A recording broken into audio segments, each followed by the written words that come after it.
Kevin kept blaming his stomach. Every few nights, a burning feeling climbed up his chest after dinner, and he assumed his stomach was too acidic, too sensitive, something was wrong with it. So he cut back on foods he loved, convinced his stomach was failing him. It wasn't. His stomach was working exactly the way it's supposed to. The actual problem was 1 inch above it, and almost nobody knows it exists. Quick note, this is educational, not medical advice. Kevin's coworker Nate ate almost the same diet, spicy food, coffee, the occasional heavy dinner, and rarely felt this at all. Same meals, same restaurant, sometimes the same night. Completely different result. Here's the part that surprises most people. Your stomach is supposed to be acidic, aggressively so. That's how it digests food and kills bacteria. The lining of your stomach is built for that. But the tube leading into it, your esophagus, isn't. And sitting between the two is a ring of muscle almost nobody's ever heard of, called the lower esophageal sphincter. Its entire job, its only job, is staying shut, letting food down, keeping acid from ever coming back up. In Kevin's case, that ring of muscle was quietly failing, one relaxation at a time. Certain things are well documented to loosen it temporarily. Fatty and fried food, caffeine, chocolate, alcohol, mint, carbonated drinks. Large meals make it worse, since a full stomach pushes upward against a valve that's already under strain. The moment it loosens even slightly, acid escapes into a tube that was never built to handle it, and that unprotected lining reacts exactly the way skin would react to a chemical burn. Because that's essentially what's happening. That burning feeling was never your stomach malfunctioning. It was acid, in exactly the wrong place, doing exactly what acid does.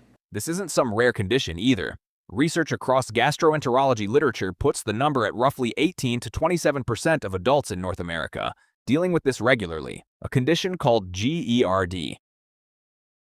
And here's the detail almost nobody mentions. Most people with GERD produce a completely normal amount of stomach acid. It was never about how much acid Kevin's body made. It was entirely about where it ended up. There's a second factor that can make that valve weaker in the first place. Not just temporarily relaxed, but structurally compromised. In some people, part of the stomach shifts slightly upward through the diaphragm into the chest cavity, something called a hiatal hernia. When that happens, the valve that's supposed to sit firmly at the junction between stomach and esophagus doesn't close as effectively, regardless of what someone eats that day. Research estimates hiatal hernias become significantly more common with age, which is part of why reflux symptoms often worsen for people in their 40s and 50s. Even if their diet hasn't changed at all. Kevin also noticed his symptoms were worse at night, and there's a specific reason for that too. Lying down removes the gravity assist that normally helps keep stomach contents moving downward, so any acid that escapes has nothing working against it. At the same time, saliva production drops significantly during sleep, and saliva is mildly alkaline, meaning it normally helps neutralize small amounts of acid that creep upward during the day. At night, that natural buffer mostly disappears. Two systems that quietly protect you all day both go offline at exactly the same time. So why did Nate mostly dodge this? Eating nearly identical food. A few things stacked in his favor. He ate smaller portions at dinner, less internal pressure pushing up on that valve afterward. He almost never lay down right after eating. Staying upright let gravity do part of the job gravity is actually built to do. And body weight matters here too. Extra pressure around the midsection is one of the most consistently cited factors behind a weakened valve, separate from what someone's actually eating. None of this means Kevin's body was broken, or that he did anything wrong. I think we should go for it. That valve either holds under pressure or it doesn't, based on genetics, anatomy, and triggers. And once someone actually knows which of these apply to them specifically, the pattern usually becomes completely predictable.